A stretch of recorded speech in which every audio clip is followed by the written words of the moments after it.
Hello, পাচ্ছেন? উপস্থিত সাংবাদিকবৃন্দ, আসসালামু আলাইকুম এবং শুভ সন্ধ্যা। বর্ডার গার্ড বাংলাদেশের মাননীয় মহাপরিচালক মহোদয় আমাদেরকে নির্দেশনা দিয়েছেন যে আমাদের সীমান্ত ব্যবহার করে কোনো ধরনের যেন অবৈধ অস্ত্র, গোলা বারুদ এবং বিস্ফোরক দ্রব্য যেন চোরাচালান না হয় এবং আমাদের পথ যেন সীমান্ত এলাকা ব্যবহার না করা হয়, সেই জন্য আমাদেরকে নির্দেশ প্রদান করেছেন। আমরা সেই নির্দেশনার প্রেক্ষিতে মহানন্দা ব্যাটালিয়ন ৫৯ বিজিবি আমাদের সীমান্তের প্রতিটা সদস্য আমরা অত্যন্ত সজাগ ছিলাম।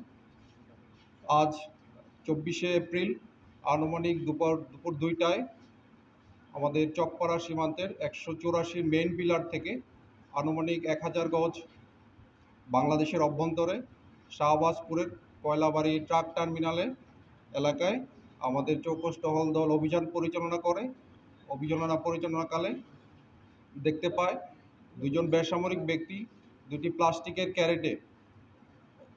প্লাস্টিকের ক্যারেট নিয়ে দাঁড়িয়েছিল। তো আমাদের চৌকস টহল দল দেখে তারা ক্যারেট দুটি ফেলে পালিয়ে যায় এবং তৎক্ষণাৎ আমাদের বিজিবির চৌকস টহল দল সেখানে উপস্থিত হয়ে তল্লাশি কার্যক্রম পরিচালনা করে।